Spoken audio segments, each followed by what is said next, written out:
ఎలాగో మనకు తెలిసిందే పశ్చిమాసియా బగ్గుమంటున్న నేపథ్యంలో ఇరాన్ అమెరికా చర్చలు జరుగుతున్న ప్రస్తుత పరిస్థితుల్లో ఇరాన్ ఎక్కడ తగ్గట్లేదు. అమెరికా కూడా భయంకరంగా కామెంట్స్ హెచ్చరిక జారీ చేస్తుంది. అయినప్పటికీ ఇరాన్ ఎక్కడ అవ్వట్లేదు. పాకిస్తాన్లో జరిగిన చర్చలు విఫలమయ్యాయి. మరి కాస్త యుద్ధ తీవ్రత పెరుగుతుందా, లేదంటే షేర్స్ అన్నీ పడిపోయే పరిస్థితి ఉందా, ప్రపంచంలో ఆర్థిక మాంద్యం మరి కాస్త పెచ్చువీరుతుందా అనే దాని మీద ఇక్కడ వార్త చూడొచ్చు. అన్ని నౌకలు స్వేచ్ఛగా వెళ్ళాలి, లేదంటే ఒక్కటి కూడా దాటొద్దు ట్రంప్ హెచ్చరిక. ఇస్లామాబాద్ వేదికగా జరిగిన శాంతి చర్చలు విఫలం కావడంతో అమెరికా అధ్యక్షుడు ట్రంప్ అగ్గి మీద గుగ్గిలమయ్యారు. హార్మూజ్ జలసంధిని అడ్డుపెట్టుకొని ఇరాన్ ప్రపంచ దేశాలను ఇబ్బంది పెడుతోందని మండిపడ్డారు. ఆ ఎర్ర సముద్రం నుంచిగా ఆ హార్మూజ్ జలసంధి ఏదైతే ఉందో ఈ ఒక్క చిన్న బిట్టు దాన్ని ఇటువైపు ఇరాన్ ఉండడం వల్ల మొత్తం ఆ జలసంధి మీద వాళ్ళే గ్రిప్పు సాధించారు. అంటే ఉన్న దేశాల్లో వాళ్ళే కొంచెం పవర్ఫుల్ దేశం కాబట్టి, అంటే కొంచెం ఆయుధాలకు సంబంధించి ఆర్థికపరమైన సంబంధించి ఉన్నాయి కాబట్టి వెంటనే దాన్ని వాళ్ళే కైవసం చేసుకోవడం, మిగతా గల్ఫ్ కంట్రీస్ అన్నిటి మీద వాళ్ళ ఆయిల్ రిఫైనరీల మీద అటాక్స్ చేయడం అనే ఇరాన్ దుర్బుద్ధి చాలామందికి నచ్చట్లేదు. అందువల్ల ఇరాన్ మీద అహంకారపూరితంతో అమెరికా దాడి చేస్తున్నా కూడా అమెరికాని ఎవరు ఖండించట్లేదు, అలాగని ఇరాన్కి ఎవరు ఒత్తాసు పలకట్లేదు. ఇక్కడ దిగ్బంధించాలని నౌకాదళాన్ని ఆదేశించా, సీమైన్స్ తొలగింపు మొదలైంది. అలాగే మరికొన్ని దేశాలు కలిసి వస్తున్నాయి.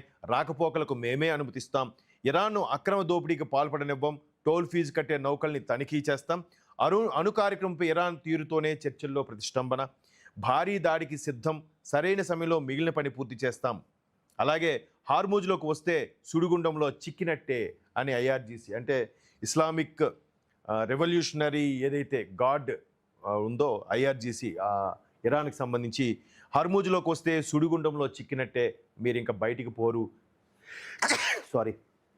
పేల్చేస్తామని కూడా ఇరాన్ హెచ్చరిస్తుంది. ఇస్లామాబాద్ వేదికగా జరిగిన శాంతి చర్చలు విఫలం కావడంతో అధ్యక్షుడు ట్రంప్ అగ్గి మీద గుగ్గిలమయ్యారు. హార్మూజ్ జలసంధిని అడ్డుపెట్టుకుని ఇరాన్ ప్రపంచ దేశాలను ఇబ్బంది పెడుతుందని మండిపడ్డారు. హార్మూజ్ జలసంధిని తామే దిగ్బంధిస్తామని ప్రకటించారు.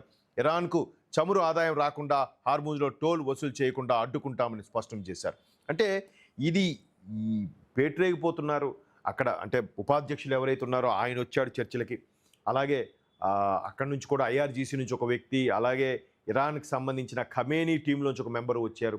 వీళ్ళందరూ పాల్గొని వాళ్ళు ఏం చెప్పారంటే ఇరాన్ అణు కార్యక్రమం ఎదుర్కోకుంటే తీవ్ర పరిణామాలు ఎదుర్కోవాల్సి వస్తుందని, ఒక్కరోజులోనే ఇరాన్ను సర్వనాశనం చేస్తామని హెచ్చరించారు. అంటే ఈ అణు కార్యక్రమం ఏదైతే ఉందో న్యూక్లియర్ సంబంధించి తయారు చేయడంతో పాటు తీవ్రవాదాన్ని పెంచి పోషించేలాగా మిగతా మిత్ర దేశాలకు కూడా సప్లై చేసేలాగా ఇరాన్ మొదటి నుంచి కసరత్తు చేస్తోంది. దానికి బెస్ట్ ఎగ్జాంపుల్ పాకిస్తాన్కి మద్దతుగా నిలుస్తోంది ఇరాన్. తీవ్రవాదాన్ని పెంచి పోషిస్తోంది. తీవ్రవాదానికి సంబంధించిన ఆర్థిక సహాయాన్ని కానీ వెపన్స్ని కానీ ఇరాన్ అందజేస్తుంది. అది క్లియర్. మన వాళ్ళకు కూడా ఇంటెలిజెన్స్లో చాలా సందర్భాల్లో తేటతెల్లమైంది. మొన్న ఆపరేషన్ సింధూర్కు సంబంధించి మనం అటాక్ చేసినప్పుడు కూడా పాకిస్తాన్ తరపున మద్దతుగా నిలబడింది రెండు దేశాలు, ఇరాన్ అలాగే తుర్కియా. ఈ రెండు నిలబడ్డే, మిగతా ఎవరు కూడా పాకిస్తాన్కి సపోర్ట్ చేయలేదు. ఎందుకంటే పాకిస్తాన్ లాంటి వెధవని ఎవడు సపోర్ట్ చేయడు. వాడిని సపోర్ట్ చేస్తున్నాడంటే ఇరాన్ కూడా ఆ పరంగా వెధవే. సో ఈ పరంగా మన వాళ్ళు ఎక్కడి నుంచి పెద్దగా చందాలు వేసి పంపిస్తున్నారు ఇవన్నీ అంటే ఇక్కడ మళ్ళీ వేరే ఫీలింగ్స్తో పంపిస్తున్నారు. అది ఎంతవరకు సమంజసం? వాళ్ళందరూ స్టేటస్లు పెట్టుకోవడం. మరి ఇక్కడ ఆపరేషన్స్ పెహల్గాం దాడి ఘటనలు జరిగినప్పుడు ఒక్కరైనా ర్యాలీ చేశారా? ఒక్కరైనా సంతాపం తెలియజేశారా? లేదే. సో మన దగ్గరే శత్రువులు కూడా ఉన్నారని మనకు అర్థమవుతుంది. ఈ మేరకు ట్రూత్ సోషల్లో ఫ్యాక్స్ న్యూస్కు ఇచ్చిన ఇంటర్వ్యూలో ట్రంప్ సంచలన వ్యాఖ్యలు చేశారు. ఇస్లామాబాద్ చర్చలో చాలా అంశాల్లో పురోగతి కనిపించిందని ట్రంప్ చెప్పారు. కానీ అణు కార్యక్రమం అంశంలో మాత్రం చిక్కుముడి పడిందని పేర్కొన్నారు. ఒక రకంగా చెప్పాలంటే మా సైనిక చర్యని కొనసాగించడం కంటే చర్చల్లో పలు అంశాలపై కుదిరిన సమ్మతి చాలా మంచిది. కానీ అణుశక్తి వంటి ప్రమాదకర సామర్థ్యం ఇరాన్ వంటి అస్థిరమైన అంచనాలకు భిన్నంగా వ్యవహరించే దేశం చేతిలో ఉండకూడదు.